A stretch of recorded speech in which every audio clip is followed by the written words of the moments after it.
Hey everyone, welcome back to another hardware news recap for the week. In this one, we'll be talking about a brief GN slowdown for the end of the year, Nvidia on its GPU supply issues, commenting more officially and publicly about what's going on, the Steam hardware survey with some interesting metrics to look at, especially on the CPU side, so that'll be kind of fun to dig through some of that data.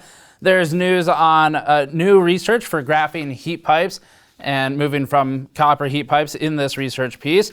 There's Intel and Xeon discussion, an accidental leak from MSI on Rocket Lake, ASRock adding clever access memory, following up on AMD's smart access memory, and a couple of other things. Before that, this video is brought to you by the Corsair 4000D Airflow case. We recently reviewed the Corsair 4000D Airflow as a return to high-performance cases by Corsair, but also talked about its attention to detail on color matching the individual components of the case. The 4000D Airflow is marketed as an affordable, performance-focused chassis with ease of installation features like refined cable management routing and pathways. Learn more about the Corsair 4000D Airflow at the link in the description below. So first up, some quick stuff on the GN side. We're gonna have a brief period of slowdown for content publication. Probably what's gonna happen is we'll end up publishing some old content. So we've had several things that have been done for months and months now, like part 2 of that Apple refurbishment was done a long time ago, but I haven't personally QC'd it yet, so I need to watch through it, get it published. So we're gonna have about maybe a 5 days to a week period where we're going through some older content. We have some stuff left over from our factory tours in March in Taiwan. So there's one factory tour left there. That'll be really fun. That's for electrophoretic deposition. And that'll be going up in the next few weeks sometime as well. This is not something I particularly feel the desire to share, but I feel like I have to. I'm on the day that the 6900 XT reviews go live, Tuesday the 8th, I'm actually going to be having a minor surgery. It's not a big deal. Don't want anyone to show any kind of concern or anything. It's just an injury-related surgery that I've been putting off for about a year now because I've been too busy to get it done. So I chose December 8th thinking surely this will be a time that won't be busy. Chose that months in advance, and then that turned out to be not only the launch day for the 6900 XT, but also the launch week for Cyberpunk, which we want to cover as well. So I don't know how long I'm going to be slow at my job or just generally unable to work following the, the recovery period for that surgery. It's between 1 day and 1 week from what I'm told, but I'm hoping I can be working same day or next day, but we'll see. So only reason I'm putting this out there is because we're not going to have immediate follow-ups to the 6900 XT. We will have a 6900 XT review, and I can say that much, but we're not going to be doing follow-ups. So if there's some major like, oh, look at this interesting behavior of the 6900 XT, look at this driver anomaly, whatever someone else discovers, it's very unlikely we'll be following up on that, and that's because I will be physically incapable of doing so. So the only reason I'm sharing that is because if I don't say it, people are going to freak out at us when we don't follow up with content if there's some sort of 6900 XT discovery that people want us to cover. So don't expect anything from us there. That's the only reason I'm really putting it out there, otherwise I wouldn't bother. So yeah, not a big deal, just an injury-related surgery from an old injury. So all right, and then another quick GN update is this shirt. So the GN Gold foil shirts that were a limited run for the 1 million subs milestone, which seems like it came and went real fast. This shirt's finally in, so we are shipping them out to all the people who back ordered them over the next probably week or so. There's a good amount of them, so our team's doing QC and has started shipping. You may have gotten a shipping notice email already, and if you have anything you want to follow up on your order for updates, or you maybe need to change your shipping address if you moved or anything like that, just email support@gamersnexus.net and they'll help you out. And as soon as you get a shipping notice, though, you'll have tracking. So just wanted to update everyone on that as well. And we still have the drive going for Eden reforestation projects as well, where if you grab something on store.gamersnexus.net, we are going to plant 10 trees via Eden reforestation projects per item sold through December 18th. And that's a campaign we've done. We did last year, and I think we started working with them the year before that, 2018, I think. So anyway, we're doing a drive with the Eden Reforestation Project. Watch last week's news episode for more information on how that works. If you'd prefer to just donate to them directly because you like the cause and you don't need more stuff, by all means, don't buy stuff from us that you don't need, just so that we'll plant the 10 trees via them, just donate to them directly. And we're going to do a match up to $1,500 with our viewers anyway, and we'll have the links for that below. Okay, moving on. Steam hardware survey. So November's Steam hardware survey is here, and as we might expect at this point, it shows the AMD Ryzen CPUs appearing more in the graphs as time moves on. They are steadily moving up in the charts, and we'll sort of preface this with the usual disclaimer that Steam's data is not all-encompassing. It's not a look at the entire market. Steam is a significant percentage of the gaming market and is the widest used gaming platform, so fairly wide sweep there, but its survey doesn't go out to all of its users, and Steam is still not representative of the entire computer market. So all that said, the data is still very interesting, and it's being the largest platform useful to see what's popular in the PC gaming segment. And this data captures that through Steam's survey, it looks like AMD CPUs now account for more than a quarter of Steam's installed user base. That would include the FX series as well, but obviously more recently the Ryzen stuff is what's moving that number upwards. So that's an increase of 0.72 percentage points from October. And just back in July, AMD was sitting at 23.73% for the total CPU market on Steam for its CPUs. Additionally, in November of 2019, so about 1 year ago, AMD and its CPU percentage was at 20.5% versus Intel, obviously, as the other one. So that marks an increase of 6 percentage points year over year. It's a massive jump. Meanwhile, Intel is still commanding a significant share at 73.49%, but that share is reducing effectively every single report that Steam's releasing right now.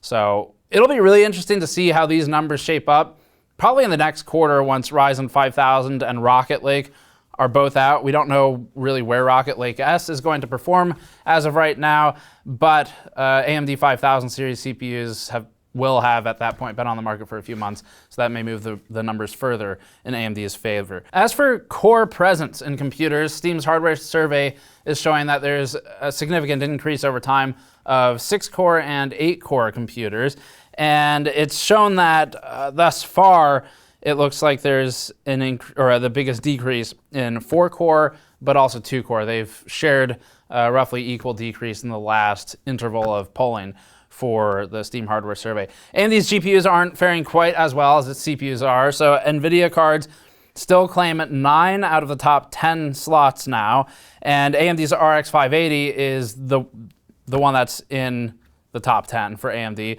so that's actually in a distant number 10. AMD's overall GPU share for Steam comes in at 16.53%, which is a slight improvement over last year's 15.5%, with the RX 5000 series coming out in between those two intervals. AMD only has 2 out of the top 20 slots. The RX 570 is the other one, and that ranks at number 15. Of the other 18, the non-AMD cards, 17 of those belong to Nvidia, with one going to Intel's UHD 620 integrated graphics processor. There's Steam on a lot of laptops out there as well, even if it's just for Steam friends. That will still get counted if the user opts into the Steam hardware survey, so keep that in mind. It'll dilute the data a little bit between a pure GPU to GPU comparison in terms of the DGPUs. So AMD's RX 5700 XT is down at 0.95% total share. That ranks it at number 24 at the time of filming. The Nvidia RTX 30 series also briefly appeared in the charts. It came out somewhat close to the Steam hardware survey. Also, there haven't been that many out there. So the 3070s are not in here yet. The 3090 is not in here yet. The 3080 is the only one that's snuck in, and that's at 0.23% share. The next Steam survey will be the one that will get us a better gauge on new GPUs, but the 3080, if you're curious, is ranked around 73 or so, assuming we counted it correctly, but it's around the 73 mark in the top 100 that are listed. The rest of the data, from operating systems, resolutions to RAM, all of that stuff is mostly unchanged from period to period in the Steam hardware survey. Very slight changes in Windows 10 adoption versus systems that use DX12 GPUs without Windows 10. But otherwise, they're mostly the same as previously. Up next, Nvidia official commentary on supply issues. So as the RTX 30 series drought continues, Nvidia offered a surprisingly sober update on its current supply and availability. Nvidia indicated that it can't get enough silicon to meet demand. It seems that the supply limitations extend as well to other components, including the substrates, that green piece that sits under the die, the substrate, and commented on some other component, non-GPU component limitations. So the update came from a webcast over at NVIDIA's investor page, where NVIDIA CFO Colette Kress commented. We featured some of these comments, or different comments rather, in the previous news video as well, also from Colette Kress. Kress stated, quote, "We do have supply constraints, and our supply constraints do extend past what we are seeing in terms of wafers and silicon. But yes, some constraints are in substrates and components. We continue to work during the quarter on our supply, and we believe that the demand will probably exceed supply in Q4 for overall gaming." The quote continues, "We do expect it to probably take a couple of months for it to catch up to demand, but at this time it is really difficult for us to quantify. So we stay focused on trying to get our parts to the market for this very important holiday season. Each day things continue to improve, but before the end of the quarter we'll be able to provide some more information," Kress said. And NVIDIA's quarter wrap-up will probably be in January. Up next, some indications as to what TSMC might be helping Intel with. TSMC has been rolling into a support role for Intel for the last year or two at this point. Intel also previously rolled back some of its chipsets to a variant with I think it was a 22 nanometer process to sort of save some fab space for 14 at the time when it was facing severe shortages. But now a job listing, which is no longer viewable, for a QAT design integration engineer suggests that certain Intel and Atom SKUs may be among those on the list that would be built by TSMC rather than Intel's own manufacturing. Intel, it remains in control of its own fabs. AMD has moved to fabless a long time ago at this point. Nvidia is fabless. So Intel is the last one standing as a chip designer that's also making its own stuff, at least in this space. So Intel's manufacturing troubles are well documented at this point. We previously mentioned that Intel would be moving some key manufacturing roles to third parties early in the next year. Primarily decisions regarding which chips it will manufacture elsewhere are still not out into the public fully, but it looks like some of those are going to TSMC. The job listing appears to have been taken down, but it offered the following job description. Quote, "Job description. As a member of the QAT design team, you will work as the RTL integration lead with the custom logic ASIC engineering group in DCG. You will play a key role in the development and integration of QAT into Atom, Xeon-based SoC on Intel, and TSMC processes. You will work with the IP SoC integration team and collaborate with the SoC design, validation, and emulation teams to ensure successful integration validation of the QAT IP." We're assuming that Intel probably doesn't really need your resume. Most likely, if you can explain what all of those initialisms mean, they'll hire you on the spot. So as to what SoC Intel's referring to, that's anyone's guess at this point. The key phrase in there, if you caught it, was the brief glimpse of TSMC and working with them. So we'll see what the SoC is later at some point. It may not be something that we cover, but still interesting to see TSMC finally starting to pop up in an official capacity in what Intel is working on. Up next, new research into graphene heat pipes. This is super cool, actually. So a new research paper out of Sweden is interestingly extolling the benefits of graphene heat pipes. And if you need a primer on heat pipes in general, we have several pieces on them. We have an old one on how heat pipes and heat sinks work. But more recently, we have a really cool factory tour of heat pipes getting made. That was at one of Cooler Master's factories, and we filmed the whole process from the big machine that just shakes like sintered copper powder into the tubes to the very tiny needle injection that puts the couple dots of liquid in there for the heat pipe. Anyway, that's up there if you're curious to learn more about how those are made. This research paper itself is fairly lengthy. The paper outlines the current struggle with power density in lightweight and portable ICs and electronics, and how cooling solutions are struggling to scale with them. Historically, heat pipes are made of copper or aluminum based alloys, and use different tubing materials inside to transfer the heat through the pipe. Most heat pipes used in electronics that we cover are copper with a sintered powder inside. Sometimes you'll encounter things like grooves or mesh as well, but sintered and copper are pipes, that is, are the most common. The research paper lays out how the researchers built a graphene heat pipe based on graphene assembled films, they're calling GF. 3 different inner wick structures are discussed, made from plasma-treated graphene films, carbon fiber mesh, and carbon fiber bunch. An ethanol-based fluid is also discussed in the paper as being used in the pipes. The heat pipe was tested in length of 90, 130, and 150 millimeters. The paper then demonstrates how this heat pipe can handle a 10-watt heat load. Thermal conductivity can be compared directly in situations where the testing was conducted the same way, and as far as we can tell, the numbers within this paper can be compared against each other, as one would expect, since it's all done by the same researchers. The paper concludes by saying, quote, "In summary, we have demonstrated for the first time the application of using graphene to build heat pipes for cooling purposes. With optimized wick structure, a GHP exhibits specific thermal transfer coefficient as high as 7230, which is 3.5 times higher efficiency than the well-designed commercial copper-based heat pipe. Besides, a heat transfer model was built to explain the contribution of GF in the GHP. It opens the possibility to use graphene for thermal dissipation, especially in situations where lightweight is required as a priority." So really interesting paper. If you want to read bits and pieces of it, it will be linked in our show notes document below, where we have all the sources for all the stories for each week. And definitely recommend, if you're interested in this stuff and new technology, checking that one out. Previously, not in this week's news, but previously we talked about sort of liquid cooling inside of the CPU as the story that everyone ran with. But we talked about that in the last, probably a couple weeks ago at this point. Another really interesting research paper. Unfortunately, research papers are not too common to come out in the PC industry or in general, just because of the amount of work behind them. But they're always really fun to give you a glimpse of what's getting worked on, even if it's not coming to consumer technology. It's still fun stuff to stay on top of. ASRock adding AMD SAM on Intel Z490, MSI next. MSI also accidentally leaking information, but we'll talk about that in the next story.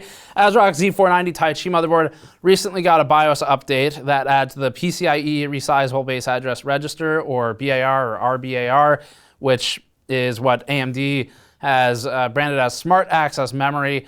This requires some optimization on the GPU driver side as well, so it's not as simple as flipping a switch and turning it on. There is some work that needs to be done, or you can have potentially a regression in performance rather than an improvement. So it's not just a universal performance improvement.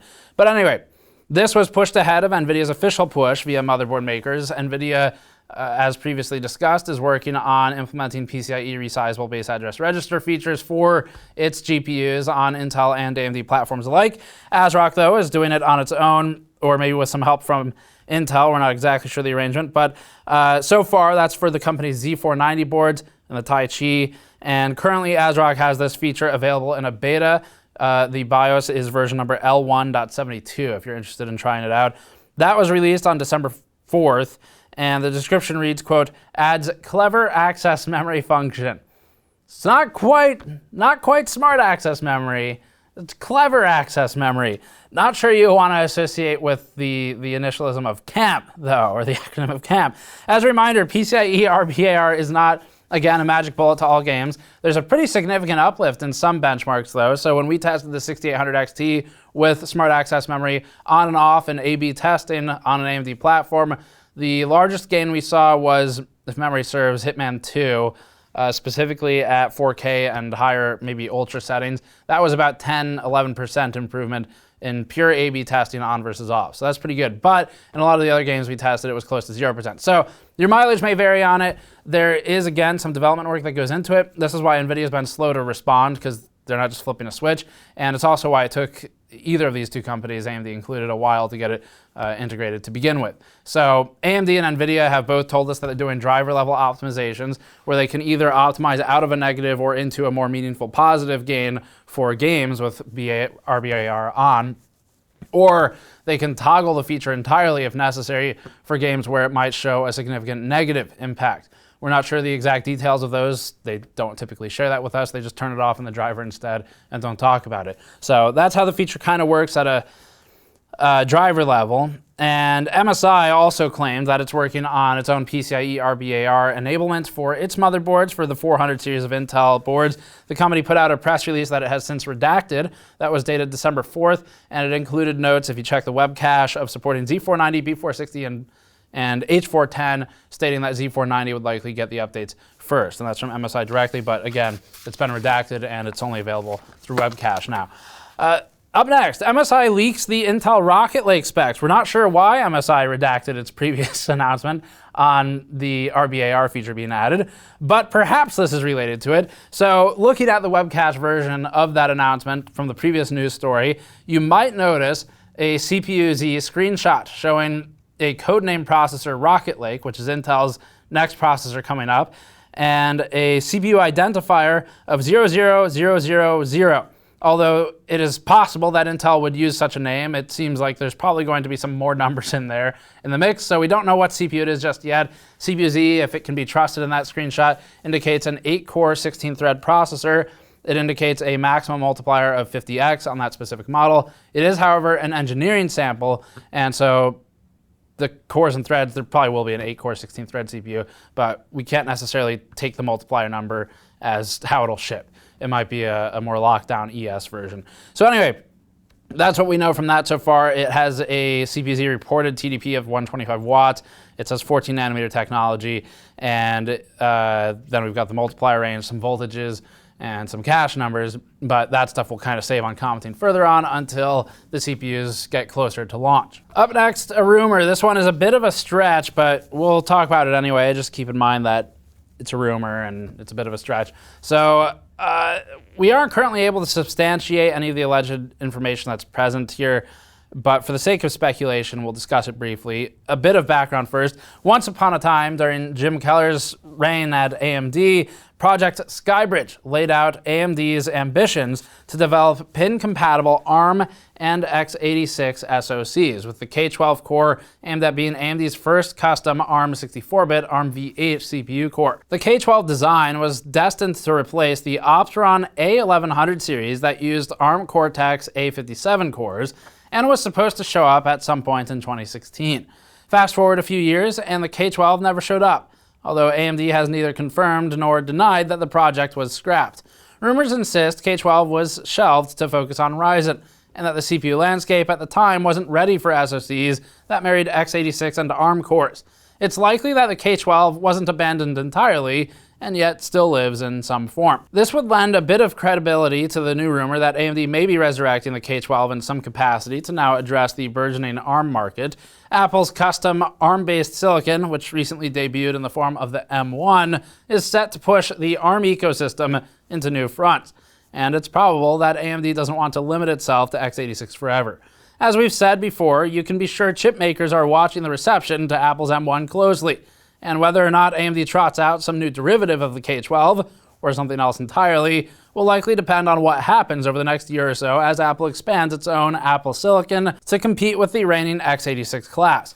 So again, just to be really clear, that one is a rumor, and we haven't been able to substantiate the possibility of AMD resurrecting its ARM-based designs, but it's something that is probable in some way, whether or not it's the K12 or something else. But Apple's M1 really does sort of start shaping the future for that being a possibility. One last quick one to throw in here too. We've had a couple people email us asking about AMD B550 and X570 stability with XMP. So this is something we've noticed but haven't really looked into too far because we immediately got hit with GPUs after the CPUs. But on some platforms, for X570, for example, what we were working with, the memory kits we were using were being tuned too tightly out of the box, and we had to manually adjust them to get it stable. So related to that, we've seen a couple posts from people and emails where they're asking for help with or commentary on the fact that enabling XMP can cause a failure to boot with some of the AMD platforms and Ryzen 5000 series CPUs. We haven't looked too far into it, but if you're having problems with this, generally speaking, the best way to solve it, unfortunately, is going to be to manually loosen the timings. So what we do is typically enable XMP, then go to the timings and loosen all of them. So you make all the numbers larger. You can start with primary if you want to keep it simple and just do the 4 primary timings that might be presented as 5 in your BIOS depending, and set those maybe 1 to 2 ticks higher each. See if that boots. If it doesn't, the next things to look at would typically be RFC, TFAW, or 4-active window, and TCWL is another one. Just try increasing everything a couple points until it boots. And then once you get it booted at loose bad timings, you can then work towards reducing them again. If that sounds like too much work, one option, and it is not necessarily quick depending on what you're working with, but one other option you have would be the Ryzen memory profiler. I forget the exact name of it. Ryzen DRAM calculator, that's it. So it's not really a calculator, it's more of a lookup table, but that'll give you a good starting point for where the memory should run, and you can maybe loosen those timings a little further and try that. So that'd be the best way to fix it. Again, we're not really looking into the issue that deeply, so if we've missed some aspect of this story, then I apologize, but just trying to help the people who've been asking for assistance lately in one quick video to say, just try loosening the timings. That'll at least get you booted, and then you can tune it from there. That's it for the news this week. Again, Tuesday we're publishing the 6900 XT review. I will be incapacitated. I'll be on an operating table when it goes up, but no worries, it's a minor thing. Like I said, it's just for an old sports injury, so that'll be taken care of, but we are going to be slow for publishing that week. I just want to make sure everyone's clear on that. We're not going to have a bunch of follow-up stories for the 6900 XT, but we do have some old content that's been filmed and ready to go for a while now that we just need to sort of do all the YouTube side work for and click publish. So that'll probably be going up a bit next week, but thanks for watching. You can go to store.gamersnexus.net if you want to pick something up. These shirts are already sold out, but they'll be shipping out if you had an order in previously over the next couple of days, and you'll get notices for those. You can go to patreon.com/gamersnexus, subscribe for more. We'll see you all next time.